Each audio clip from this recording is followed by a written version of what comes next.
இந்த தீபமேற்றும் போராட்டத்திலே புதுச்சேரி மண்ணிலே ஒரு புரட்சியை ஏற்படுத்தவும் தமிழகத்துடைய நம்பிக்கை நட்சத்திரம், இளைஞர்களுடைய எழுச்சி நாயகன், நம்முடைய மண்புக்கு மரியாதைக்குரிய அண்ணாமலைஜி அவர்களை பேசுமாறு அன்போடு அழைக்கின்றேன். அனைவருக்கும் என்னுடைய அன்பான மாலை வணக்கம். மார்கழி மாதத்தில் முதல் நாளில் கொட்டுகின்ற மழையை பொருட்படுத்தாமல்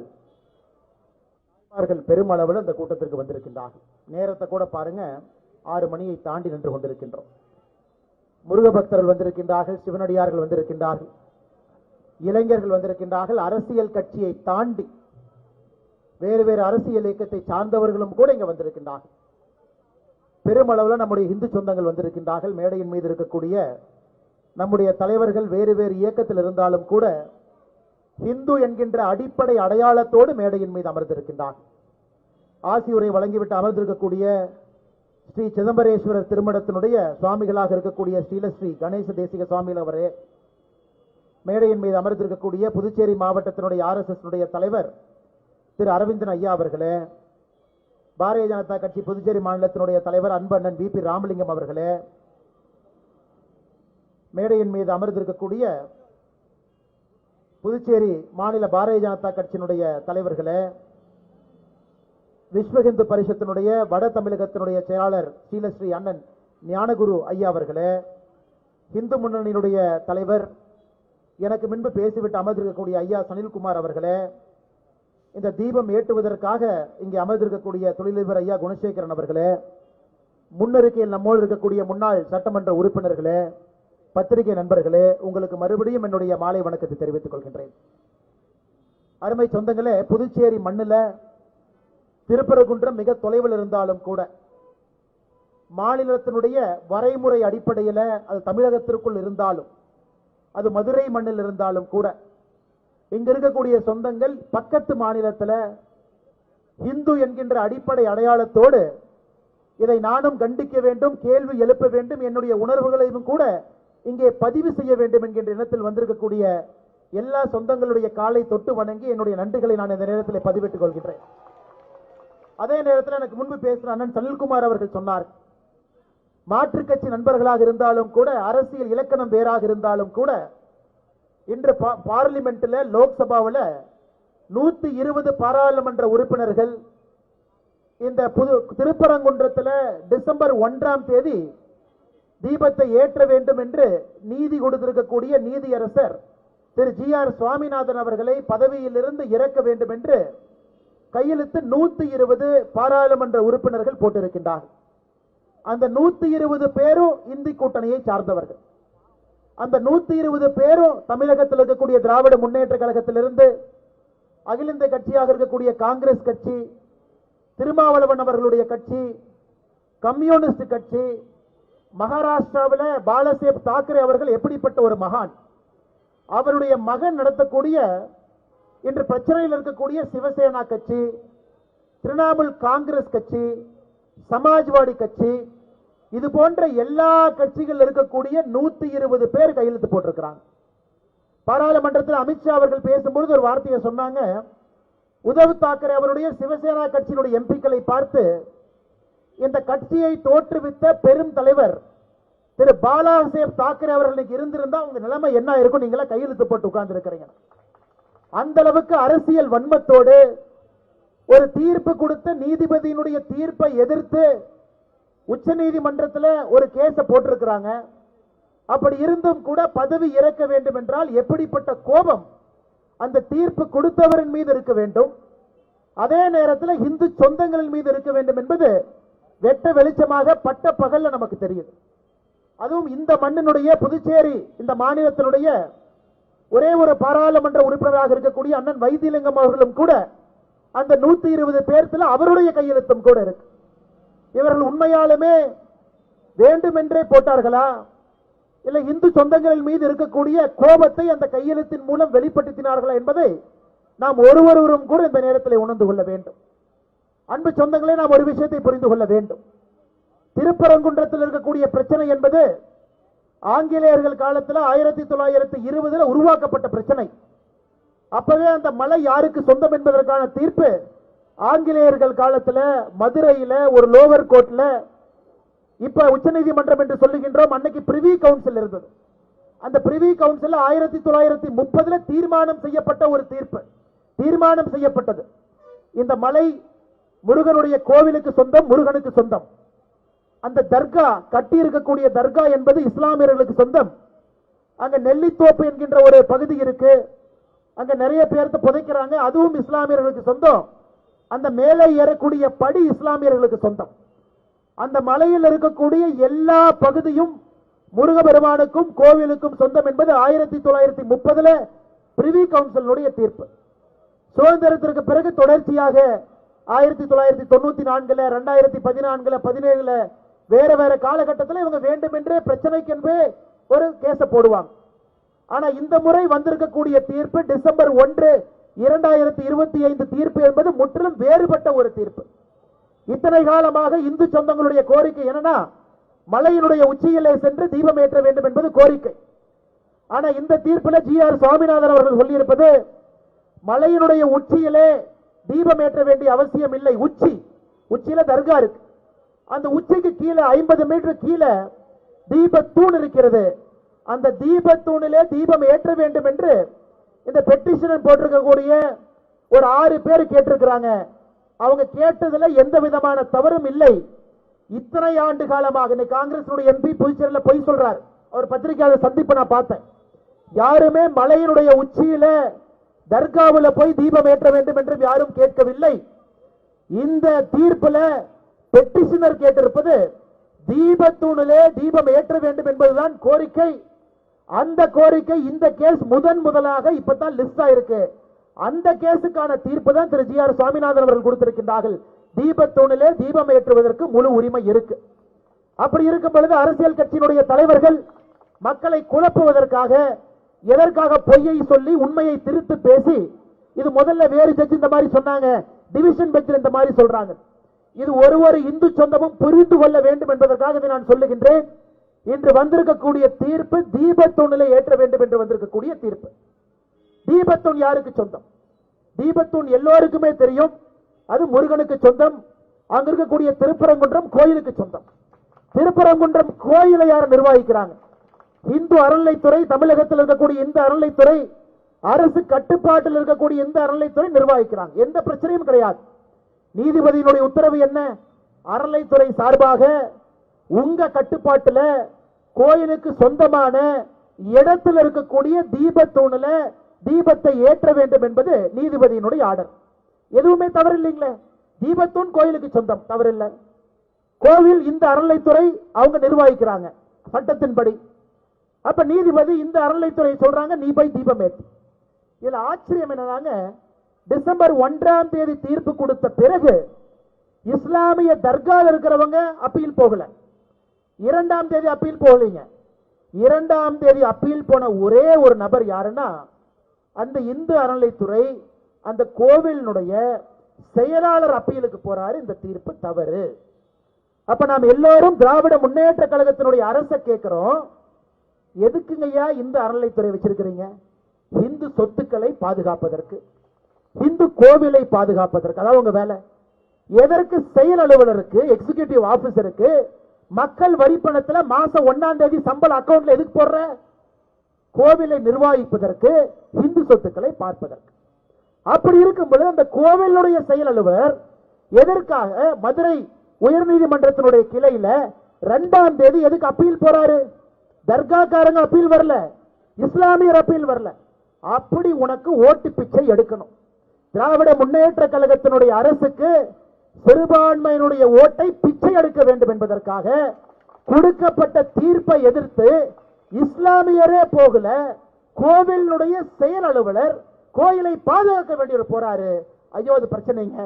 இந்த தீர்ப்பை நான் எதிர்க்கிறேன். இதிலிருந்து நாம் எல்லோரும் புரிந்து கொள்ள வேண்டும், நம்மை ஆளுகின்ற ஆட்சியாளர்கள் எப்படி இருக்கின்றார்கள், அவங்களுடைய மனநிலை எப்படி இருக்கு, யாருடைய வாக்கு வங்கியை குறிவைப்பதற்காக எதற்காக இந்து சொந்தங்களுடைய மனதை புண்படுத்துகின்றார்கள் என்பதை நாம் புரிந்து கொள்ள வேண்டும். அன்பு சொந்தங்களை, நம்ம இதோடு நிப்பாட்ட போறது இல்லைங்க. இன்னும் நாம நல்லா புரிஞ்சுக்கணும். இதே கோவில்ல ஜனவரி மாசம் இது சிக்கந்தர் மலை என்று இஸ்லாமியர்கள் சொன்னார். சிக்கந்தர் மலை என்று சொன்ன பொழுது கோர்ட்டுக்கு யாரு முதல்ல போயிருக்கணுங்க? இந்து அறநிலைத்துறையுடைய செயல் அலுவலர் போயிருக்கணும். ஐயா, இது ஆங்கிலேயர்கள் காலத்திலே முடிவு செய்யப்பட்டது, இது திருப்பரங்குன்ற மலை, இது கோவிலுக்கு சொந்தம் என்பது பிரிவி கவுன்சில்ல முடிவு பண்ணிட்டாங்க. அவர் தானே போயிருக்கணும். அவர் போகல. கோவில்ல மாமிசம் சாப்பிடலாம், அசைவ உணவு சாப்பிடலாம், அதை எதிர்த்து யார் போயிருக்கணும்? கோவிலுடைய செயல் அலுவலர் போயிருக்கணும், அறநிலைத்துறை போயிருக்கணும். போகல. அதை எதிர்த்து 2 இந்து பக்தர்கள் போனாங்க. இது சிக்கந்தர் மலை கிடையாதுங்க ஐயா, கந்தர் மலை. போனது யாருங்க? இந்து பக்தர். இந்த கோவில்ல அசைவ உணவு சாப்பிடக்கூடாது, அதை எதிர்த்து போனது இந்து பக்தர். தீர்ப்பு உயர்நீதிமன்றம் மறுபடியும் கொடுத்தாங்க, இது சிக்கந்தர் மலை கிடையாது, இந்த கோவில்ல அசைவ உணவு உண்ணக்கூடாது. நல்லா நீங்க புரிஞ்சுக்க, அரசனுடைய நோக்கத்தை நம்முடைய பக்தர்கள் நன்றாக உணர்ந்து கொள்ள வேண்டும். இதை எதிர்த்து அறநிலைத்துறை எங்கேயுமே போல. ஆனா அறநிலைத்துறை எதிர்த்து எப்ப போனாங்க? தீபம் ஏற்ற வேண்டும் என்று சொன்ன பிறகு அறநிலைத்துறைக்காரன் போறான். மாமிச சாப்பிடும் போது அறநிலைத்துறைக்காரன் போகல. கந்தர்மலை என்கின்ற பெயரை மாற்றி இது இன்னொரு பெயரை வைக்கும் போது அறநிலைத்துறைக்காரன் போகல. தீபத்தை ஏற்று என்று சொல்லும் பொழுது அறநிலைத்துறைக்காரன் போறாங்கன்னா, தமிழகத்தில் தொடர்ச்சியாக நாம் எல்லோரும் சொல்லிக் கொண்டிருக்கின்றோம். RSS பேர் இயக்கம் சொல்லிக் கொண்டிருக்கிறது, இந்து அறநிலைத்துறையை கலைக்க வேண்டிய நேரம் வந்துவிட்டது. கலைச்சிட்டு வீட்டுக்கு போங்கயா. நீங்க யாருடைய சொத்தை, யாருடைய உரிமையை பாதுகாக்க வேண்டியவர்கள்? நீங்க என்ன வேலை செய்றீங்க? இன்னும் ஆச்சரியத்தை பாருங்க, இதோட அவங்க நிக்கல. நீதிபதி 1ஆம் தேதி ஜட்ஜ்மெண்ட் கொடுக்கிறாரு, 2ஆம் தேதி அப்பீல் போறாங்க. அப்பீலை நீதிபதி ஏற்றுக்கொள்ளவில்லை. காரணம், அப்பீல் சரியான முறையில் ஃபைல் பண்ணல. 3ஆம் தேதி கார்த்திகை தீபம். 3ஆம் தேதி 5 மணிக்கு பெட்டிஷனர் போறார், ஐயா நீங்க தீபத்தூண்ல ஏத்துங்கன்னு சொன்னீங்க, இவங்க ஏத்த மாட்டாங்க ஐயா, அதற்கான எந்த நடவடிக்கையும் காணாமே. ஐயா, நாம் எல்லோரும் புரிந்து கொள்ள வேண்டும், இஸ்லாமிய நண்பர்களும் புரிந்து கொள்ள வேண்டும், கிறிஸ்தவ நண்பர்களும் புரிந்து கொள்ள வேண்டும். குன்று இருக்கும் இடமெல்லாம் குமரன் இருக்கும் இடம், இல்ல எந்த மாற்று கருத்து இல்லைங்க. ஏன்னா இந்து வாழ்வியல் முறை அடிப்படையிலே அப்படித்தான் வடிவமைச்சிருக்கு. இதை யாரும் தோற்றுவிக்கல. ஐயா சொன்னாங்க, ஆண்டாண்டு காலமாக 1000 ஆண்டுகளாக இந்த வாழ்வியல் முறை இருக்கு. குன்று இருந்தால் அது குமரன் இருப்பான். கார்த்திகை தீபம் என்பது ஆண்டாண்டு காலமாக ஆயிரக்கணக்கான ஆண்டுகள், இஸ்லாம் மதம் தோன்றுவதற்கு முன்பு, கிறிஸ்துவ மதம் தோன்றுவதற்கு முன்பு குன்றிலே தீபம் ஏற்றுவது என்பது நம்முடைய வழக்கம். குன்றுல தீபம் எங்கீங்க ஏற்றுவோம்? யாராவது குன்றுல கீழே போய் தீபம் ஏற்றுவாங்களா? யாரும் பார்க்க முடியாது. குன்றினுடைய உச்சியிலே தீபம் ஏற்றினால் மட்டும்தான் வீட்டில் இருக்கிறவங்க அதை பார்த்து வீட்டில் தீபம் ஏற்றுவாங்க. அதற்காகத்தான் ஐதீகம். குன்றினுடைய உச்சியிலே தீபம் ஏற்றுகின்ற ஐதீகம் எதுக்கு வந்துச்சுனாங்க ஐயா? அங்கே தீபத்தை ஏற்றினால்தான் 10 கிலோமீட்டர் 50 கிலோமீட்டர் தொலைவில் ஒரு மகளிருக்கும் பெண்களுக்கும் தாய்மார்களுக்கும் தெரியும், கோவில்ல தீபம் ஏற்றிட்டாங்க, நாமும் நம்முடைய வீட்டில் தீபத்தை ஏற்ற வேண்டும் என்று அதன் பிறகு தீபத்தை ஏற்றுவாங்க. இதெல்லாம் ஐதீகம், இதெல்லாம் நடைமுறை, இது விஞ்ஞானங்க, அது சயின்ஸ். இல்ல டிபேட் பண்றதுக்கு ஒண்ணுமே இல்ல. நான் இன்னைக்கு தமிழக அரசியும் இந்து அறநிலைத்துறையும் நான் கேட்கிறேன், தீபம் ஏற்றுவதற்கு தீபத்தூண் வைக்காம எதுக்காக இங்க தீபத்தூண் வச்சிருக்காங்க? எதுக்காக வச்சிருக்காங்க ஐயா? போட்டோ எடுக்குவா? இத திராவிட முன்னேற்ற கழகம் இத்தனை காலமாக சொன்னது அது தீபத்தூண் இல்ல, அது ஆங்கிலேயர்களுடைய சர்வே ஸ்டோன். அதை வைத்துதான் அளந்தாங்க. நேற்றிலிருந்து புதுசா இன்னொன்னு கிளப்பி இருக்கிறான், அது சர்வே ஸ்டோன் கிடையாது, அது சமணர் காலத்தில் இருந்த ஸ்டோன். அப்படி கல்லு. நான் திமுக காரங்கிட்ட கேட்டேன், ஐயா சமணர் காலத்தில் எதுக்கு ஐயா கல் இருந்துச்சுன்னு? ஐயா அந்த காலத்தில் அவங்களால படிக்க முடியாது இல்லையா, கல்லு வச்சு கல்லு மேல தீபம் போட்டு கீழே உட்கார்ந்து படிப்பாங்க. ஏங்க அப்படி யாராச்சும் படிச்சு நம்ம பார்த்திருக்கிறோமா? தினமும் கூட ஒரு பொய்யை சொல்லி சொல்லி சொல்லி அவர்களுடைய வாதத்தை நியாயப்படுத்த வேண்டும் என்பதற்காக, முட்டாள்தனமான பொய் என்பது உளறல் என்ற அர்த்தம், தினமும் உளறிட்டு இருக்கிறாங்க. நேற்று ஆச்சரியம், மதுரை உயர்நீதிமன்றத்தில் இந்து அறநிலைத்துறை சார்பாக ஒரு வக்கீல் போறார்.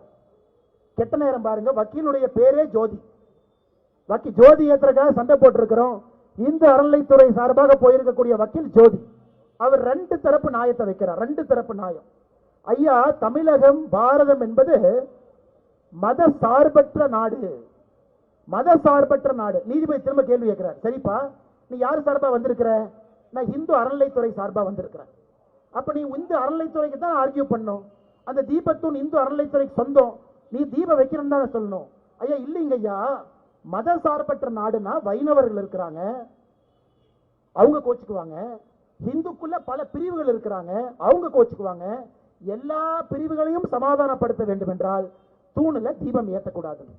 இதை விட முட்டாள்தனமான ஒரு வாதத்தை என் வாழ்க்கையிலே நான் பார்த்தது இல்லைங்கய்யா. அந்த ஜோதி சொல்றாரு, வடகலை தென்கலை இருக்கிறாங்க, அவங்க எல்லாம் கோச்சுக்குவாங்க, அதனால நம்ம மத சார்பற்ற நாடா இருக்கிறதுனால நான் தீபத்தை ஏற்றக்கூடாது. அந்த ஜோதி அதோடு நிக்கலிங்க. அடுத்து இன்னொன்னு சொல்றாரு, முருகனுக்கு 2 மனைவிகள், அதுக்காக கீழே ஒரு தீபம் மேல ஒரு தீபம் ஏற்ற முடியுமான்னு கோர்ட்ல சொல்றாரு. முருகனுக்கு 2 மனைவிகள் இருக்கிறதுனால கீழே ஒண்ணு மேல ஒண்ணு. அப்படின்னா இந்த ஜோதி அடிப்படையில, நான் ஏதாச்சும் மைக் இருக்கிறனால நான் பேசக்கூடாது, தாய்மார்கள்லாம் இருக்கிறாங்க, தவறா பேசினா தவறா போயிடும். இந்த ஜோதிக்கு அடிப்படையில ஹிந்துனா என்னன்னு தெரியுமாங்க, கடவுள்னா என்னன்னு தெரியுமா, கோவில்னா என்னன்னு தெரியுமா? அவர் இந்து அறநிலைத்துறை சார்பாக நேத்து கோர்ட்டுக்கு வந்து ஆர்குமெண்ட் வச்சிருக்கிறாங்க. அப்ப இங்க இருக்கக்கூடிய சொந்தங்கள் நாம் எல்லோரும் நன்றாக புரிந்து கொள்ள வேண்டும். அடிப்படையிலே திராவிட முன்னேற்ற கழகத்தினுடைய அரசு காங்கிரஸ் கட்சியில கையெழுத்து போட்டவங்க கடைந்தெடுத்த முட்டாள்கள், கடைந்தெடுத்த முட்டாள்கள் என்ற வார்த்தையை தாண்டி இந்த நடந்ததையெல்லாம் பார்க்கும் பொழுது அவர்கள் அடிப்படை துரோகிகள், ஒரு மதத்திற்கு எதிரான துரோகிகள், ஒரு வாழ்வியல் முறைக்கு எதிரான துரோகிகள், இந்த மதத்தினுடைய வழிபாட்டு முறையை அழிக்க வேண்டும் என்று கங்கணம் கட்டிக்கொண்டு களத்தில் இருக்கக்கூடிய அரசியல்வாதிகள். அதனாலதான் இந்த கூட்டத்தை நம்ம நடத்தலாங்க. ஆன்மீக பெரியவர்கள் வரலாம், தாய்மார்கள் வரலாம், நீங்க எல்லாரும் வரலாம். ஆனா ஓட்டு போடுவதற்கு முன்பு, வாக்கு செலுத்துவதற்கு முன்பு எதோ பார்த்து ஓட்டு போடுறீங்க.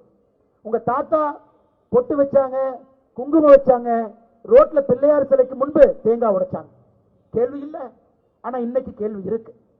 நம்முடைய சமுதாயம், நம்முடைய பாரம்பரியத்துல இந்த ஜெனரேஷன்ல ஒரு கோயிலுக்கு போய் வழிபடுவதற்கு பிரச்சனை, முருகன் இருக்கக்கூடிய மலைக்கு பிரச்சனை, முருகனுக்கே பிரச்சனை, விநாயகர் சதுர்த்தி ஊர்வலத்திற்கு தடை, ஆர்எஸ்எஸ் அணிவகுப்புக்கு தடை, எல்லாத்தையும் தடை செய்யக்கூடிய அரசுக்கு எப்படி நாம ஓட்டு போடுறோம் என்கின்ற அடிப்படை கேள்வியை ஒரு இந்துவும் கேட்க வேண்டும் என்பது என்னுடைய தாழ்மையான வேண்டுகோளுங்க. ஒரு இந்து கேட்கணும், ஐயா வரட்டும், கலாச்சாரமே இல்லை, நாம் எப்படி பிறந்தோம் என்பதற்கு அடையாளங்களே அளிக்கப்பட்டுக் கொண்டிருக்கும் பொழுது எதுக்குங்க ஐயா அந்த கட்சிக்கு நாம ஓட்டு போடணும்? அதனால் இந்த 2026 தேர்தலை பொறுத்தவரை ஐயா பார்லிமெண்ட்ல அது போகாது, அந்த நோட்டீஸை எடுக்க மாட்டாங்க. காரணம் 120 பேர் கையெழுத்து போடலாம், 100 பேர் கையெழுத்து போட்டா சபாநாயகர் அவர்கள் நோட்டீஸை பெற்றுக்கொள்ள வேண்டும் என்கின்ற விதி, அதை வாங்கிக்குவாங்க. ஜெயிப்பதற்கு அவங்ககிட்ட ஓட்டு இல்ல. இந்த பக்கம் இந்து எம்பிக்கள், இந்து தர்மத்தை நம்பக்கூடிய எம்பிக்கள், இந்து வாழ்வியல் முறையை நம்பக்கூடிய எம்பிக்கள், இவங்க 120 தான். ஆனா அந்த பக்கம் 400 பேர் இருக்கிறாங்க. 543ல 120 தான். அது எந்த காலத்திலும் இல்லை. ஆனா எதற்காக இந்த 120 பேர் கையெழுத்து போட்டிருப்பாங்க? நான் ஒரு திமுக எம்பி கிட்ட கேட்டேன், இந்த கையெழுத்து போட்ட ஒரு எம்பி கிட்ட, எதுக்குன்னே கையெழுத்து போட்டீங்க? விமான நிலையத்தில் எங்கிட்ட மாட்டினார், டெல்லி விமான நிலையத்தில். அவர் சொன்னாரு, பிரதர் இதெல்லாம் கண்டுக்காதீங்க பிரதர், இந்த மைனாரிட்டி ஓட்டு கொஞ்சம் விஜய் எல்லாம் வந்ததுக்கு அப்புறம் இந்த பக்கம் அந்த பக்கம் எல்லாம் போற மாதிரி இருக்கு. நாங்க இந்த மாதிரி டிராமா கீமா பண்ணி 100% எங்க பக்கம் வச்சுக்கிட்டா தான் கொஞ்சம் 1 ஓட்டு 2 ஓட்டுனாச்சும் வர முடியும். நீ அரசியல் திட்டத்தை போட்டுக்க, நீ ரூம்குள்ள என்னவோ போட்டுக்க, உனக்கு மைனாரிட்டி ஓட்டு வேணுமா நீ போட்டுக்க, உனக்கு விஜய் வேணுமா வச்சுக்க, வேண்டாட்டி வீடு, அது உன் பிரச்சனை. இந்து தர்மத்தை, இந்து மக்களை எதற்காக உணர்வுகளை புண்படுத்துகின்றீர்கள் என்பதுதான் நம்ம கேள்வி. இது கோயிலுக்கு சொந்தம் இல்ல, இது சர்வே ஸ்டோனு, முருகன் அவர்களுக்கு 2 மனைவி, இது மதசார்பற்ற நாள், இப்படி எல்லாம் எதுக்கு பேசுறீங்க? அதனால் நண்பர்களை நன்றாக புரிந்து கொள்ள வேண்டும். இன்னைக்கு சில பேர் தனியா வருவாங்க, இல்லைங்க கட்சி சொன்னாங்க, அண்ணன் வைத்திலிங்கம் அவர்கள் எனக்கு தெரிஞ்சு முதல்ல உங்ககிட்ட வருவார், எங்க ஆல் இந்தியால சொன்னாங்க கையெழுத்து போட சொன்னாங்க, தெரியாம போட்டேன். அந்த கையெழுத்து போட்டதற்கு ஐயா GR சுவாமிநாதன் அவர்களுக்கு பதவி இறக்குவதில்லை, கையெழுத்து போட்ட எம்பிக்களை பதவி இறக்கணும். நல்லா நான் வச்சுக்க. அதனால இவங்க ஒரு தமிழ் படத்துல சொல்லுவாங்க, நான் நட்டுல வச்சேன் நினைச்சியா லட்டுல வச்சேன் அப்படிங்கிற மாதிரி. நாம் நன்றாக புரிந்து கொள்ள வேண்டும். GR சுவாமிநாதன் அவர்களுடைய பதவியிலிருந்து இறக்குவதற்காக கையெழுத்து போடல, உங்களை உங்கள் பதவியிலிருந்து இறக்குவதற்காக நீங்க கையெழுத்து போட்டுக்கிட்டீங்க அப்படிங்கிறது அவர்களுக்கு தெரியும். அதனால அன்பு சொந்தங்களே, 2026 அது புதுச்சேரி மாநிலமாக இருக்கட்டும், 2026 தமிழகமாக இருக்கட்டும், ஓட்டு போடுவதற்கு முன்பு நம்முடைய தர்மத்தை இவங்க பாதுகாப்பாங்களா? நம்முடைய மூதாதையர்கள் காலத்திலிருந்து நம்ம காலம், அடுத்து நம்முடைய சந்ததியர் காலத்துக்கு இந்த தர்மம் போகணும், உறுதுணையாக இருப்பார்களா? உச்ச நீதிமன்றத்தினுடைய தீர்ப்பையே உங்களுக்கு மதிக்க தெரியல, சாதாரண மனிதன் நானும் நீங்களும் போகும்போது நம்மளை மதிப்பாங்களா? அதனால தமிழ்நாட்டில் பாத்தீங்கன்னா அண்ணன் KKSSR இருக்காருங்க அமைச்சர், ஒரு பெண்ணு பெட்டிஷன் கொடுத்தாங்கன்னா அந்த பெட்டிஷனை மடிச்சு டம்னு தலையில் அடிப்பார். இன்னொரு அண்ணன் பொன்முடி இருக்காரு, மேடையில் ஏறி மைக் எடுத்து இல்ல ஓசியில தானே பஸ்ல போனீங்க, ஓசி தானே அப்படிம்பார்.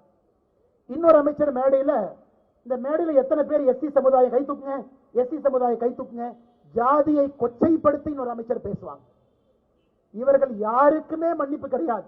ஜாதியை வச்சு நம்மளை பிரிக்கிறவங்க, ஒரு செயலுக்காக போனோம்னா நம்ம தலைய டம்முன்னு தட்டுறவங்க. நன்றாக புரிந்து கொள்ள வேண்டும், இவர்களுக்கு மன்னிப்பு இல்லை. புதுச்சேரியினுடைய எம்பிக்கு மன்னிப்பு இல்லை.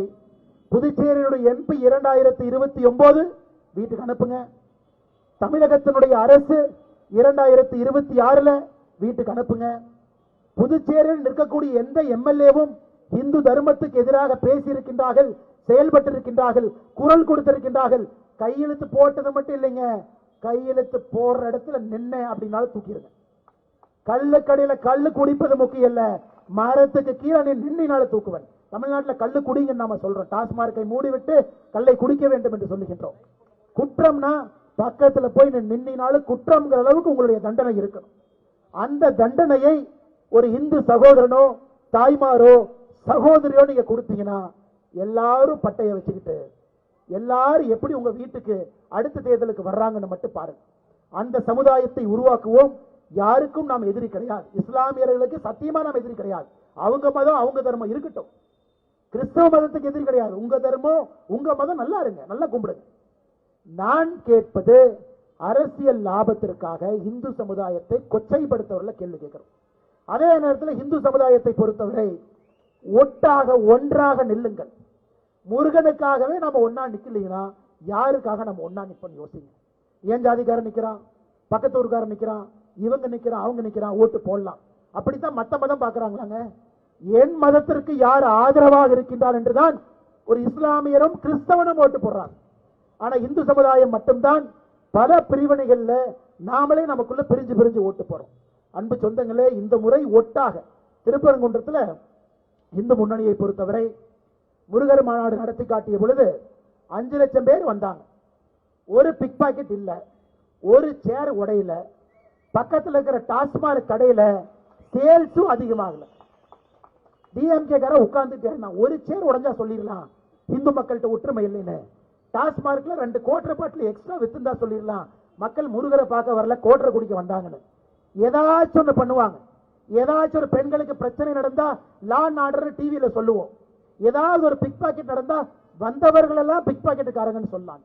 5 லட்சம் பேர் வந்து அமைதியா உட்கார்ந்து கந்தசஷ்டி கவசம் பாடி, அதற்காக இன்னைக்கு நடந்த மாதிரியே வந்த மலை நின்று முடிச்சிட்டு குப்பையெல்லாம் சுத்தம் பண்ணி சேரெல்லாம் எடுத்து போட்டு டிஎம்கே காரனே அரண்டு போய் நிற்கிறான். எப்படி இது போன்ற ஒரு இயக்கம் கட்டுக்கோப்பாக இந்து மக்களை வைத்திருக்க முடியும் என்று மறுபடியும் விஷப்பரீட்சை வைத்திருக்கின்றார்கள். அதனால்தான் அன்பு சொந்தங்களே, நம்முடைய உணர்வு, நம்முடைய தார்மீக கடமை, அரசியல் மாற்றம் வரலினாங்க இந்த கூட்டம் போடுறது வேஸ்ட், மைக்கில் பேசுறது வேஸ்ட். ஏன்னாங்க அதிகாரம் யார் கையில் இருக்கிறதோ அவர்களை நல்லவர்களாக அமர வைத்தால் மட்டும்தான் நாம் வீதிக்கு வர வேண்டிய அவசியம் இல்லை. தப்பான ஆள அதிகாரம் கொடுத்தீங்கன்னா நாம மலையில வீதிக்கு வரணும். ஒரு விநாயகர் ஊர்வலத்துக்கு போராடணும், RSS ஊர்வலத்திற்கு போராடணும், முருகனுக்காக போராடணும், லட்டி சார்ஜ்ல உதவாங்கணும், கைது செய்யப்படணும், உள்ள போகணும். ஏன்?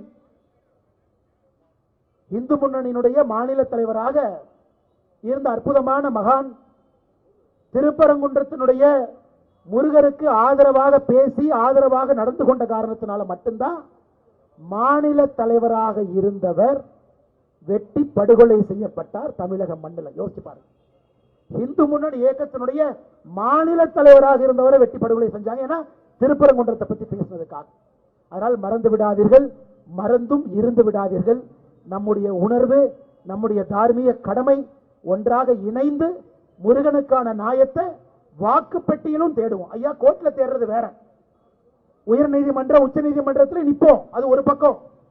வாக்கு பெட்டியிலே முருகனுக்காக நின்றால் மட்டும்தான் அந்த தீர்ப்பு நிரந்தரம் என்பதை புரிந்து கொள்ளுங்கள். அந்த தீர்ப்பு நிரந்தரமாக இருக்க வேண்டும் என்றால் வாக்கு பெட்டியில முருகனுக்காக நாம் நிற்க வேண்டும். நீங்கள் எல்லாம் நிற்பீர்கள் என்கின்ற முழு நம்பிக்கையோடு மேடையின் மீது இருக்கக்கூடிய எல்லா தலைவர்களுக்கும், முன்னரில் இருக்கக்கூடிய மூத்த தலைவர்கள், முன்னாள் சட்டமன்ற உறுப்பினர்கள், மூத்த தலைவர் எல்லோரும், முன்னருக்கு இருக்கக்கூடிய தாய்மார்கள், மகளிர்கள், சகோதரிகள், சிவனடியார்கள், முருக பக்தர்கள், கடைசியில் ஒருத்தர் நின்றிருக்கார், தூரமா இருக்கார், இங்கிருந்து பார்த்தா கூட அவர் தெரியாதுங்க, அவருக்கும் நம்மளை தெரியாது. ஆனா உணர்வோடு நிற்கின்றார், உணர்வோடு நிற்கின்றார். கடைசியில் இருந்தாலும், கடைசியில் வரிசையில் அமர்ந்தாலும் எனக்கு யாரும் பேசுவது கேட்கவில்லை, யார் பேசுவதும் பார்க்கவில்லை என்று சொன்னாலும் கூட முருகனுடைய அருளுக்காக, முருகனுக்காக நிற்கக்கூடிய இந்த அரங்கத்தில் இருக்கக்கூடிய எல்லா பொதுமக்களுக்கும் என்னுடைய நன்றி கலந்த வாழ்த்துக்களை, வணக்கங்களை தெரிவித்து என்னுடைய உரையை முடித்துக் கொள்கின்றேன். வெற்றிவேல் முருகனுக்கு, வீரவேல் முருகனுக்கு, ஞானவேல் முருகனுக்கு, கந்தனுக்கு, பரமனுக்கு, வெற்றிவேல் முருகனுக்கு அரோகரா. பாரத் மாதா கி. இந்த தீபம் ஏற்றும் போராட்டத்திலே புதுச்சேரி மண்ணிலே ஒரு புரட்சியை ஏற்படுத்தவும், தமிழகத்துடைய நம்பிக்கை நட்சத்திரம், இளைஞர்களுடைய எழுச்சி நாயகன், நம்முடைய மண்புக்கு மரியாதைக்குரிய அண்ணாமலைஜி அவர்களை பேசுமாறு அன்போடு அழைக்கின்றேன். அனைவருக்கும் என்னுடைய அன்பான மாலை வணக்கம். மார்கழி மாதத்துல முதல் நாளில் கொட்டுகின்ற மழையை பொருட்படுத்தாமல் பெருமளவில் அந்த கூட்டத்திற்கு வந்திருக்கின்றார்கள். நேரத்தை கூட பாருங்க, 6 மணியை தாண்டி நின்று கொண்டிருக்கின்றோம். முருக பக்தர்கள் வந்திருக்கின்றார்கள், சிவனடியார்கள் வந்திருக்கின்றார்கள், இளைஞர்கள் வந்திருக்கின்றார்கள். அரசியல் கட்சியை தாண்டி வேறு வேறு அரசியல் இயக்கத்தை சார்ந்தவர்களும் கூட இங்க வந்திருக்கின்றார்கள். பெருமளவில் நம்முடைய இந்து சொந்தங்கள் வந்திருக்கின்றார்கள். மேடையின் மீது இருக்கக்கூடிய நம்முடைய தலைவர்கள் வேறு வேறு இயக்கத்தில் இருந்தாலும் கூட இந்து என்கின்ற அடிப்படை அடையாளத்தோடு மேடையின் மீது அமர்ந்திருக்கின்றார்கள். ஆசியுரை வழங்கிவிட்டு அமர்ந்திருக்கக்கூடிய ஸ்ரீ சிதம்பரேஸ்வரர் திருமணத்தினுடைய சுவாமிகளாக இருக்கக்கூடிய ஸ்ரீலஸ்ரீ கணேச தேசிக சுவாமிகள் அவரே, மேடையின் மீது அமர்ந்திருக்கக்கூடிய புதுச்சேரி மாவட்டத்தினுடைய RSS தலைவர் திரு அரவிந்தன் ஐயா அவர்களே, பாரதிய ஜனதா கட்சி புதுச்சேரி மாநிலத்தினுடைய தலைவர் அன்பு அண்ணன் VP ராமலிங்கம் அவர்களே, மேடையின் மீது அமர்ந்திருக்கக்கூடிய புதுச்சேரி மாநில பாரதிய ஜனதா கட்சியினுடைய தலைவர்களே, விஸ்வ இந்து பரிஷத்தினுடைய வட தமிழகத்தினுடைய செயலாளர் ஸ்ரீலஸ்ரீ அண்ணன் ஞானகுரு ஐயா அவர்களே, இந்து முன்னணியினுடைய தலைவர், எனக்கு முன்பு பேசிவிட்டு அமர்ந்திருக்கக்கூடிய ஐயா சனில்குமார் அவர்களே, இந்த தீபம் ஏற்றுவதற்காக இங்கே அமர்ந்திருக்கக்கூடிய தொழிலதிபர் ஐயா குணசேகரன் அவர்களே, முன்னறிக்கையில் நம்மோடு இருக்கக்கூடிய முன்னாள் சட்டமன்ற உறுப்பினர்களே, பத்திரிகை நண்பர்களே, உங்களுக்கு மறுபடியும் என்னுடைய மாலை வணக்கத்தை தெரிவித்துக் கொள்கின்றேன். அருமை சொந்தங்களே, புதுச்சேரி மண்ணில் திருப்பரங்குன்றம் மிக தொலைவில் இருந்தாலும் கூட மாநிலத்தினுடைய வரைமுறை அடிப்படையில் அது தமிழகத்திற்குள் இருந்தாலும், அது மதுரை மண்ணில் இருந்தாலும் கூட இங்க இருக்கக்கூடிய சொந்தங்கள் பக்கத்து மாநிலத்தில் இந்து என்கின்ற அடிப்படை அடையாளத்தோடு இதை நானும் கண்டிக்க வேண்டும், கேள்வி எழுப்ப வேண்டும், என்னுடைய உணர்வுகளையும் கூட இங்கே பதிவு செய்ய வேண்டும் என்கின்ற எண்ணத்தில் வந்திருக்கக்கூடிய எல்லா சொந்தங்களுடைய காலை தொட்டு வணங்கி என்னுடைய நன்றிகளை நான் இந்த நேரத்தில் பதிவிட்டுக் கொள்கின்றேன். அதே நேரத்தில் எனக்கு முன்பு பேசுகிற அண்ணன் சனில்குமார் அவர்கள் சொன்னார், மாற்றுக் கட்சி நண்பர்களாக இருந்தாலும் கூட, அரசியல் இலக்கணம் வேறாக இருந்தாலும் கூட, இன்று பார்லிமெண்ட்ல லோக்சபாவில் 120 பாராளுமன்ற உறுப்பினர்கள் இந்த திருப்பரங்குன்றத்தில் டிசம்பர் 1ஆம் தேதி தீபத்தை ஏற்ற வேண்டும் என்று நீதி கொடுத்திருக்கக்கூடிய நீதியரசர் திரு GR சுவாமிநாதன் அவர்களை பதவியிலிருந்து இறக்க வேண்டும் என்று கையெழுத்து 120 பாராளுமன்ற உறுப்பினர்கள் போட்டிருக்கின்றார்கள். அந்த 120 பேரும் இந்தி கூட்டணியை சார்ந்தவர்கள். அந்த 120 பேரும் தமிழகத்தில் இருக்கக்கூடிய திராவிட முன்னேற்ற கழகத்திலிருந்து, அகில இந்திய கட்சியாக இருக்கக்கூடிய காங்கிரஸ் கட்சி, திருமாவளவன் அவர்களுடைய கட்சி, கம்யூனிஸ்ட் கட்சி, மகாராஷ்டிராவில் பாலசேப் தாக்கரே அவர்கள் எப்படிப்பட்ட ஒரு மகான், அவருடைய மகன் நடத்தக்கூடிய இன்று பிரச்சனையில் இருக்கக்கூடிய சிவசேனா கட்சி, திரிணாமுல் காங்கிரஸ் கட்சி, சமாஜ்வாடி கட்சி, இது போன்ற எல்லா கட்சிகள் இருக்கக்கூடிய 120 பேர் கையெழுத்து போட்டிருக்கிறாங்க.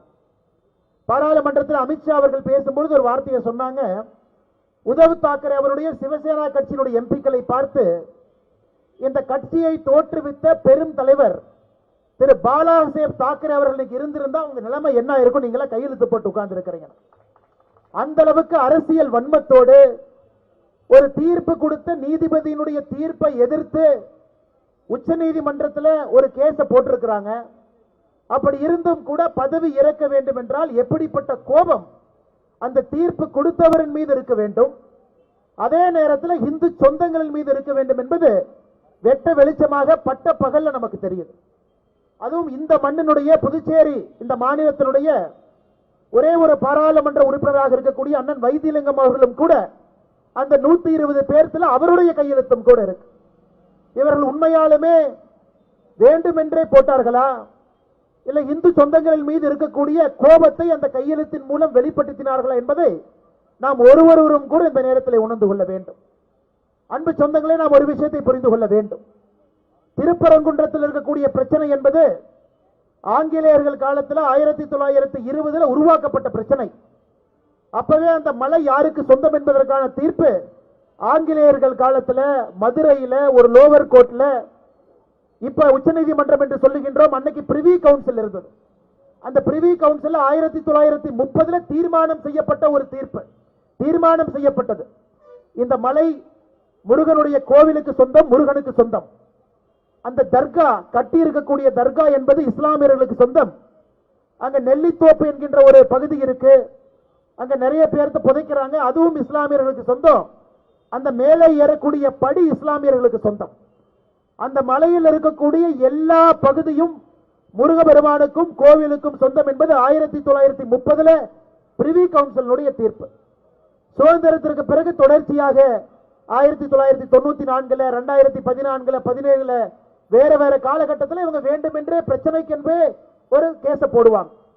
ஆனா இந்த முறை வந்திருக்கக்கூடிய தீர்ப்பு டிசம்பர் 1 2025 தீர்ப்பு என்பது முற்றிலும் வேறுபட்ட ஒரு தீர்ப்பு.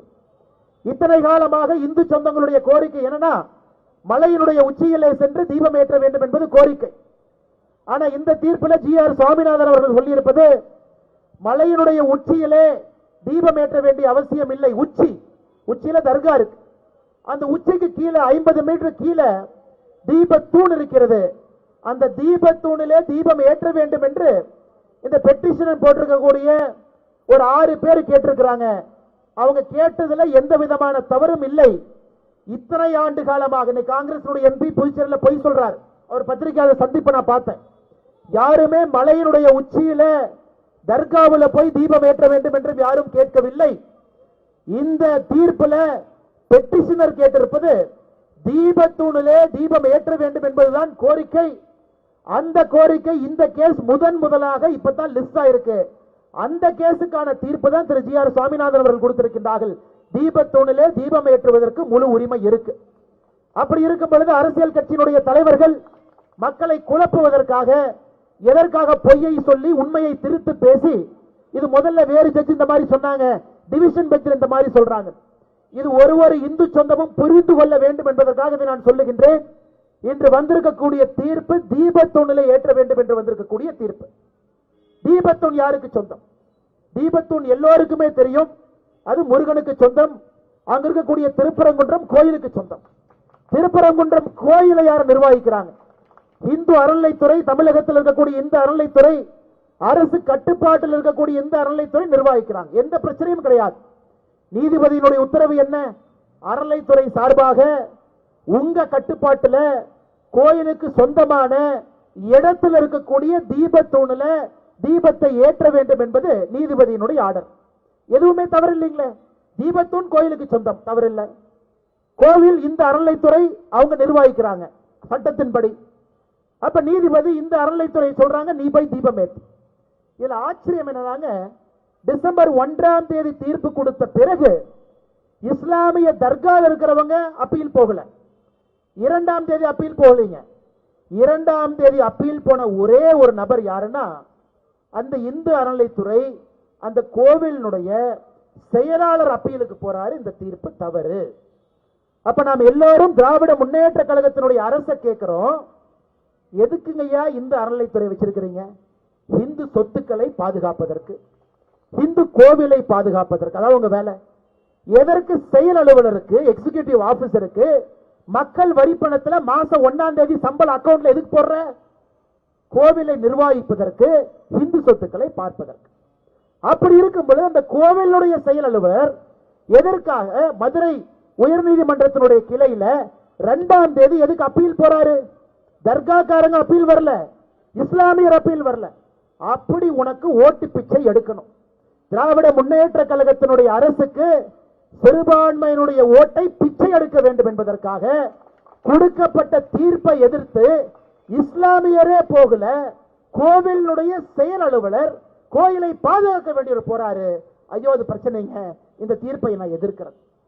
இதிலிருந்து நாம் எல்லோரும் புரிந்து கொள்ள வேண்டும், நம்மை ஆளுகின்ற ஆட்சியாளர்கள் எப்படி இருக்கின்றார்கள், அவங்களுடைய மனநிலை எப்படி இருக்கு, யாருடைய வாக்கு வங்கியை குறிவைப்பதற்காக எதற்காக இந்து சொந்தங்களுடைய மனதை புண்படுத்துகின்றார்கள் என்பதை நாம் புரிந்து கொள்ள வேண்டும். அன்பு சொந்தங்களை, நம்ம இதோடு நிப்பாட்ட போறது இல்லைங்க. இன்னும் நாம நல்லா புரிஞ்சுக்கணும்.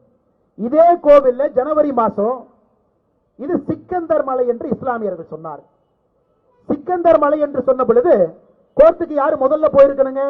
இந்து அறநிலைத்துறையுடைய செயலர் போயிருக்கணும். ஐயா இது ஆங்கிலேயர்கள் காலத்திலே முடிவு செய்யப்பட்டது, இது திருப்பரங்குன்ற மலை, இது கோவிலுக்கு சொந்தம் என்பது பிரிவி கவுன்சில்ல முடிவு பண்ணிட்டாங்க. அவர் தானே போயிருக்கணும். அவர் போகல. கோவில்ல மாமிசம் சாப்பிடலாம், அசைவ உணவு சாப்பிடலாம், அதை எதிர்த்து யார் போயிருக்கணும்? கோவிலுடைய செயலர் போயிருக்கணும், அறநிலைத்துறை போயிருக்கணும். போகல. அதை எதிர்த்து 2 இந்து பக்தர்கள் போனாங்க. இது சிக்கந்தர் மலை கிடையாதுங்க ஐயா, கந்தர் மலை. போனது யாருங்க? இந்து பக்தர். இந்த கோவில்ல அசைவ உணவு சாப்பிடக்கூடாது, அதை எதிர்த்து போனது இந்து பக்தர். தீர்ப்பு உயர்நீதிமன்றம் மறுபடியும் கொடுத்தாங்க, இது சிக்கந்தர் மலை கிடையாது, இந்த கோவில்ல அசைவ உணவு உண்ணக்கூடாது. நல்லா நீங்க புரிஞ்சுக்க, அரசனுடைய நோக்கத்தை நம்முடைய பக்தர்கள் நன்றாக உணர்ந்து கொள்ள வேண்டும். இதை எதிர்த்து அறநிலைத்துறை எங்கேயுமே போல. ஆனா அறநிலைத்துறை எதிர்த்து எப்ப போனாங்க? தீபம் ஏற்ற வேண்டும் என்று சொன்ன பிறகு அறநிலைத்துறைக்காரன் போறான். மாமிச சாப்பிடும் போது அறநிலைத்துறைக்காரன் போகல. கந்தர்மலை என்கின்ற பெயரை மாற்றி இது இன்னொரு பெயரை வைக்கும் போது அறநிலைத்துறைக்காரன் போகல. தீபத்தை ஏற்று என்று சொல்லும் பொழுது அறநிலைத்துறைக்காரன் போறாங்கன்னா, தமிழகத்தில் தொடர்ச்சியாக நாம் எல்லோரும் சொல்லிக் கொண்டிருக்கின்றோம். RSS பேர் இயக்கம் சொல்லிக் கொண்டிருக்கிறது, இந்து அறநிலைத்துறையை கலைக்க வேண்டிய நேரம் வந்துவிட்டது. கலைச்சிட்டு வீட்டுக்கு போங்கயா. நீங்க யாருடைய சொத்தை, யாருடைய உரிமையை பாதுகாக்க வேண்டியவர்கள், நீங்க என்ன வேலை செய்றீங்க? இன்னும் ஆச்சரியத்தை பாருங்க, இதோட அவங்க நிக்கல. நீதிபதி 1ஆம் தேதி ஜட்ஜ்மெண்ட் கொடுக்கிறாரு, 2ஆம் தேதி அப்பீல் போறாங்க. அப்பீலை நீதிபதி ஏற்றுக்கொள்ளவில்லை. காரணம், அப்பீல் சரியான முறையில் ஃபைல் பண்ணல. 3ஆம் தேதி கார்த்திகை தீபம். 3ஆம் தேதி 5 மணிக்கு பெட்டிஷனர் போறார். ஐயா நீங்க தீபத்தூண்ல ஏத்துங்கன்னு சொன்னீங்க, இவங்க ஏத்த மாட்டாங்க ஐயா, அதற்கான எந்த நடவடிக்கையும் காணாமே.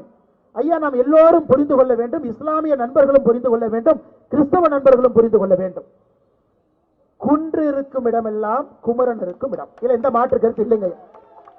ஏன்னா இந்து வாழ்வியல் முறை அடிப்படையிலே அப்படித்தான் வடிவமைச்சிருக்கு. இதை யாரும் தோற்றுவிக்கல. ஐயா சொன்னாங்க, ஆண்டாண்டு காலமாக 1000 ஆண்டுகளாக இந்த வாழ்வியல் முறை இருக்கு.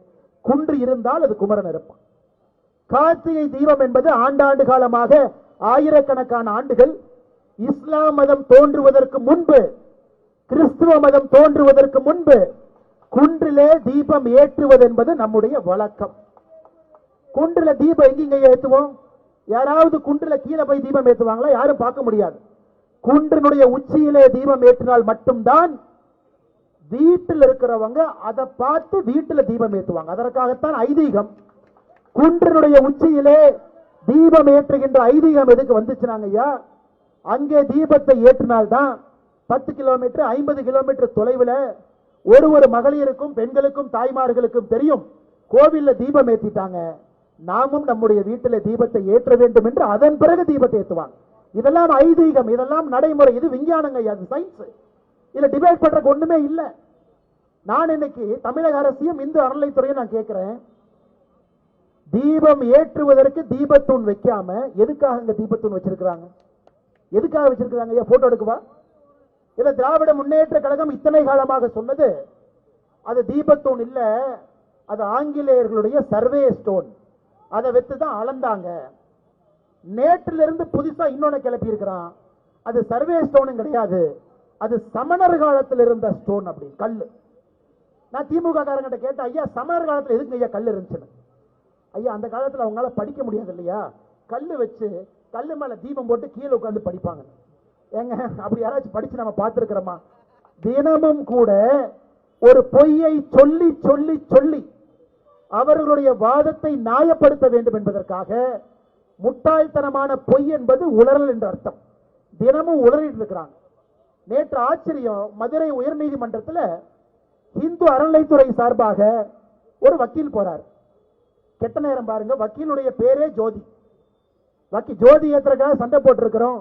இந்து அறநிலைத்துறை சார்பாக போயிருக்கக்கூடிய வக்கீல் ஜோதி, அவர் ரெண்டு தரப்பு நியாயத்தை வைக்கிறார். ரெண்டு தரப்பு நியாயம். ஐயா, தமிழகம் பாரதம் என்பது மத சார்பற்ற நாடு, மத சார்பற்ற நாடு. நீதிபதி திரும்ப கேள்வி கேட்கிறார். சரிப்பா, நீ யார் சார்பா வந்திருக்கிற? நான் இந்து அறநிலைத்துறை சார்பா வந்திருக்கிறேன். அப்ப நீ இந்து அறநிலைத்துறைக்கு தான் ஆர்கியூ பண்ணும். அந்த தீபத்தூன் இந்து அறநிலைத்துறைக்கு சொந்தம், நீ தீபம் வைக்கிறன்னு தானே சொல்லணும். ஐயா இல்லைங்க ஐயா, மத சார்பற்ற நாடுனா வைணவர்கள் இருக்கிறாங்க, அவங்க கோச்சுக்குவாங்க. இந்துக்குள்ள பல பிரிவுகள் இருக்கிறாங்க, அவங்க கோச்சுக்குவாங்க. எல்லா பிரிவுகளையும் சமாதானப்படுத்த வேண்டும் என்றால் தூணுல தீபம் ஏற்றக்கூடாது. இதை விட முட்டாள்தனமான ஒரு வாதத்தை என் வாழ்க்கையிலே நான் பார்த்தது இல்லைங்கய்யா. அந்த ஜோதி சொல்றாரு, வடகலை தென்கலை இருக்கிறாங்க, அவங்க எல்லாம் கோச்சுக்குவாங்க, அதனால நம்ம மத சார்பற்ற நாடா இருக்கிறதுனால நான் தீபத்தை ஏற்றக்கூடாது. அந்த ஜோதி அதோடு நிக்கலிங்க. அடுத்து இன்னொன்னு சொல்றாரு, முருகனுக்கு 2 மனைவிகள், அதுக்காக கீழே ஒரு தீபம் மேல ஒரு தீபம் ஏற்ற முடியுமான்னு கோர்ட்ல சொல்றாரு. முருகனுக்கு 2 மனைவிகள் இருக்கிறதுனால கீழே ஒண்ணு மேல ஒண்ணு. அப்பனா இந்த ஜோதி அடிப்படையில, நான் ஏதாச்சும் மைக் இருக்கிறனால நான் பேசக்கூடாது, தாய்மார்கள் இருக்கிறாங்க, தவறா பேசினா தவறா போயிடும். இந்த ஜோதிக்கு அடிப்படையில ஹிந்துனா என்னன்னு தெரியுமாங்க? கடவுள்னா என்னன்னு தெரியுமா? கோவில்னா என்னன்னு தெரியுமா? அவர் இந்து அறநிலைத்துறை சார்பாக நேற்று கோர்ட்டுக்கு வந்து ஆர்குமெண்ட் வச்சிருக்கிறாங்க. அப்ப இங்க இருக்கக்கூடிய சொந்தங்கள் நாம் எல்லோரும் நன்றாக புரிந்து கொள்ள வேண்டும்.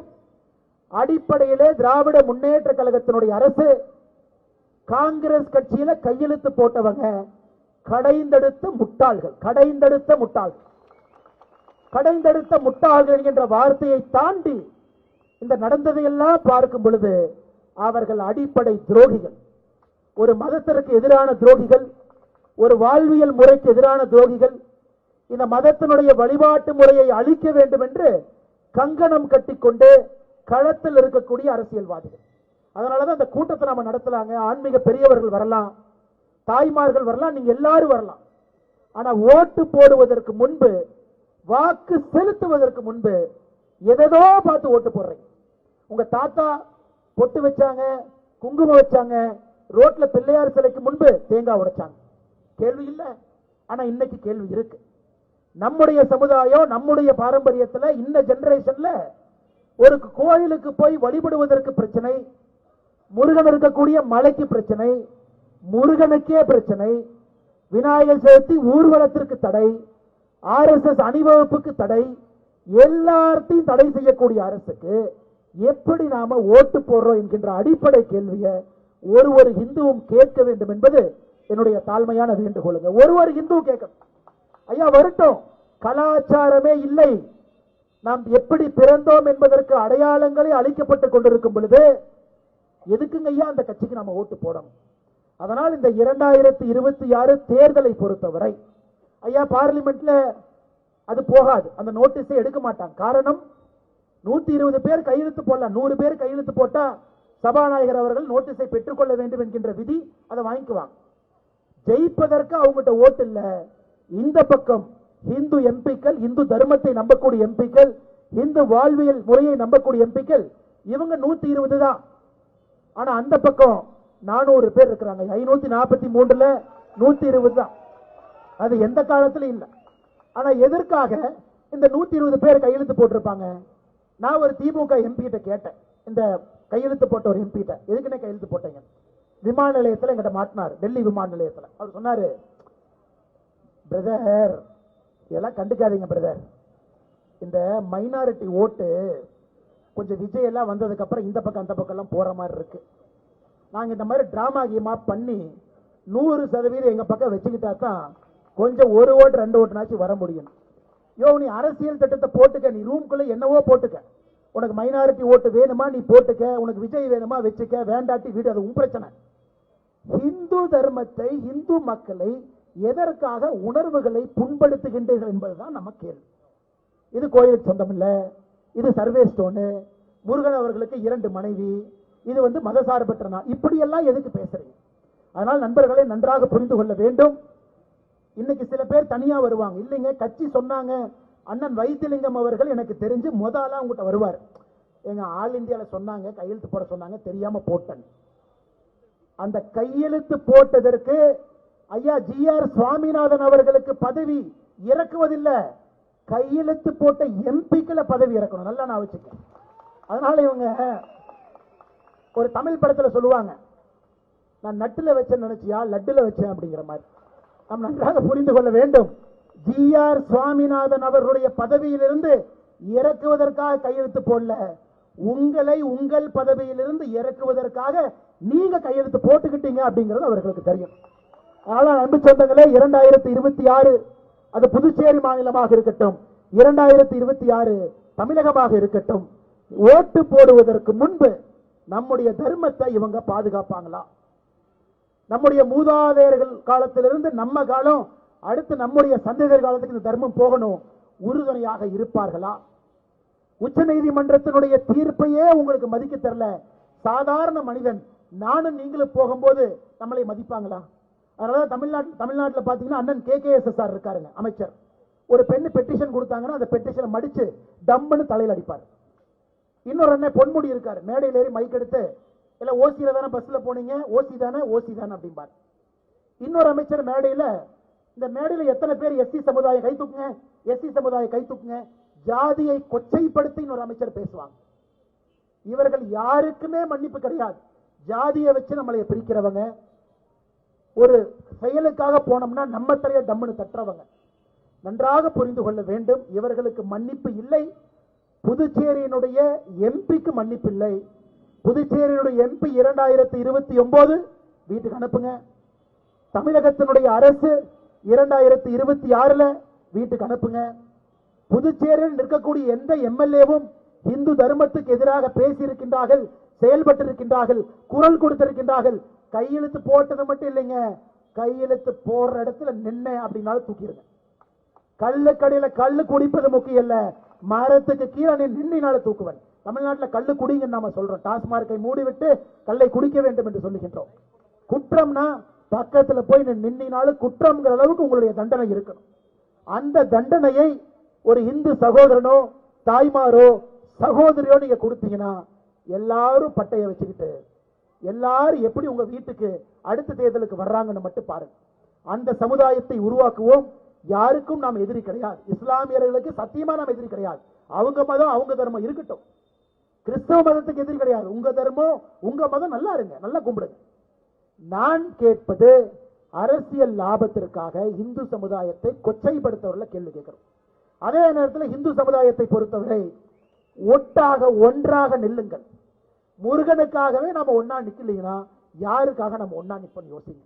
ஏன் ஜாதிக்காரன் நிக்கிறான், பக்கத்து ஊருக்காரன் நிக்கிறான், இவங்க நிக்கிறான், அவங்க நிக்கிறான், ஓட்டு போடலாம். அப்படித்தான் மத்த மதம் பாக்குறாங்களாங்க. என் மதத்திற்கு யார் ஆதரவாக இருக்கின்றார் என்றுதான் ஒரு இஸ்லாமியரும் கிறிஸ்தவனும் ஓட்டு போடுறாங்க. ஆனா இந்து சமுதாயம் மட்டும்தான் பல பிரிவினைகள்ல நாமளே நமக்குள்ள பிரிஞ்சு பிரிஞ்சு ஓட்டு போறோம். அன்பு சொந்தங்களே, இந்த முறை ஒட்டாக திருப்பரங்குன்றத்துல இந்து முன்னணியை பொறுத்தவரை முருகர் மாநாடு நடத்தி காட்டிய பொழுது 5 லட்சம் பேர் வந்தாங்க. ஒரு பிக் பாக்கெட் இல்ல, ஒரு சேர் உடையில, பக்கத்தில் இருக்கிற டாஸ்மாக் கடையில சேல்ஸும் அதிகமாகல. டிஎம்கே கார உட்கார்ந்துட்டு ஒரு சேர் உடைஞ்சா சொல்லிடலாம் இந்து மக்கள்கிட்ட ஒற்றுமை இல்லைன்னு. டாஸ்மார்க்ல 2 கோட்டர் பாட்டில் எக்ஸ்ட்ரா வித்துந்தா சொல்லிடலாம் மக்கள் முருகரை பார்க்க வரல, கோட்டரை குடிக்க வந்தாங்கன்னு. ஏதாச்சும் ஒண்ணு பண்ணுவாங்க. ஏதாச்சும் ஒரு பெண்களுக்கு பிரச்சனை நடந்தா லா அண்ட் ஆர்டர் டிவியில சொல்லுவோம். ஏதாவது ஒரு பிக் பாக்கெட் நடந்தா வந்தவர்கள் எல்லாம் பிக் பாக்கெட்டுக்காரங்கன்னு சொல்லலாம். 5 லட்சம் பேர் வந்து அமைதியா உட்கார்ந்து கந்தசஷ்டி கவசம் பாடி, அதற்காக இன்னைக்கு நடந்த மாதிரியே வந்த மலை நின்று முடிச்சிட்டு குப்பையெல்லாம் சுத்தம் பண்ணி சேரெல்லாம் எடுத்து போட்டு டிஎம்கே காரனே அரண்டு போய் நிற்கிறான். எப்படி இது போன்ற ஒரு இயக்கம் கட்டுக்கோப்பாக இந்து மக்களை வைத்திருக்க முடியும் என்று மறுபடியும் விஷப்பரீட்சை வைத்திருக்கின்றார்கள். அதனால்தான் அன்பு சொந்தங்களே, நம்முடைய உணர்வு, நம்முடைய தார்மீக கடமை, அரசியல் மாற்றம் வரலினாங்க இந்த கூட்டம் போடுறது வேஸ்ட், மைக்கில் பேசுறது வேஸ்ட். ஏன்னாங்க அதிகாரம் யார் கையில் இருக்கிறதோ அவர்களை நல்லவர்களாக அமர வைத்தால் மட்டும்தான் நாம் வீதிக்கு வர வேண்டிய அவசியம் இல்லை. தப்பான ஆள அதிகாரம் கொடுத்தீங்கன்னா நாம மலையில வீதிக்கு வரணும். ஒரு விநாயகர் ஊர்வலத்துக்கு போராடணும், RSS ஊர்வலத்திற்கு போராடணும், முருகனுக்காக போராடணும், லட்டி சார்ஜ்ல உதவாங்கணும், கைது செய்யப்படணும், உள்ள போகணும். ஏன்? இந்து முன்னணியினுடைய மாநில தலைவராக இருந்த அற்புதமான மகான் திருப்பரங்குன்றத்தினுடைய முருகருக்கு ஆதரவாக பேசி ஆதரவாக நடந்து கொண்ட காரணத்தினால மட்டும்தான் மாநில தலைவராக இருந்தவர் வெட்டி படுகொலை செய்யப்பட்டார் தமிழக மண்ணில். யோசிச்சு பாருங்க, இந்து முன்னணி இயக்கத்தினுடைய மாநில தலைவராக இருந்தவரை வெட்டி படுகொலை செஞ்சாங்க. ஏன்னா திருப்பரங்குன்றத்தை பற்றி பேசுவதற்காக. அதனால் மறந்து விடாதீர்கள், மறந்தும் இருந்து விடாதீர்கள். நம்முடைய உணர்வு, நம்முடைய தார்மீக கடமை ஒன்றாக இணைந்து முருகனுக்கான நியாயத்தை வாக்கு பெட்டியிலும் தேடுவோம். ஐயா கோர்ட்ல தேடுறது வேற, உயர் நீதிமன்றம் உச்ச நீதிமன்றத்தில் நிற்போம், அது ஒரு பக்கம். வாக்கு பெட்டியிலே முருகனுக்காக நின்றால் மட்டும்தான் அந்த தீர்ப்பு நிரந்தரம் என்பதை புரிந்து கொள்ளுங்கள். அந்த தீர்ப்பு நிரந்தரமாக இருக்க வேண்டும் என்றால் வாக்கு பெட்டியில முருகனுக்காக நாம் நிற்க வேண்டும். நீங்கள் எல்லாம் நிற்பீர்கள் என்கின்ற முழு நம்பிக்கையோடு மேடையின் மீது இருக்கக்கூடிய எல்லா தலைவர்களுக்கும், முன்னரில் இருக்கக்கூடிய மூத்த தலைவர்கள், முன்னாள் சட்டமன்ற உறுப்பினர்கள், மூத்த தலைவர் எல்லோரும், முன்னருக்கு இருக்கக்கூடிய தாய்மார்கள், மகளிர்கள், சகோதரிகள், சிவனடியார்கள், முருக பக்தர்கள், கடைசியில் ஒருத்தர் நின்று இருக்கார், தூரமா இருக்கார், இங்கிருந்து பார்த்தா கூட அவர் தெரியாதுங்க, அவருக்கும் நம்மளை தெரியாது. ஆனா உணர்வோடு நிற்கின்றார், உணர்வோடு நிற்கின்றார். கடைசியில் இருந்தாலும், கடைசியில் வரிசையில் அமர்ந்தாலும் எனக்கு யாரும் பேசுவது கேட்கவில்லை, யார் பேசுவதும் பார்க்கவில்லை என்று சொன்னாலும் கூட முருகனுடைய அருளுக்காக, முருகனுக்காக நிற்கக்கூடிய இந்த அரங்கத்தில் இருக்கக்கூடிய எல்லா பொதுமக்களுக்கும் என்னுடைய நன்றி கலந்த வாழ்த்துக்களை, வணக்கங்களை தெரிவித்து என்னுடைய உரையை முடித்துக் கொள்கின்றேன். வெற்றிவேல் முருகனுக்கு, வீரவேல் முருகனுக்கு, ஞானவேல் முருகனுக்கு, கந்தனுக்கு, பரமனுக்கு, வெற்றிவேல் முருகனுக்கு அரோகரா. பாரத் மாதா கி.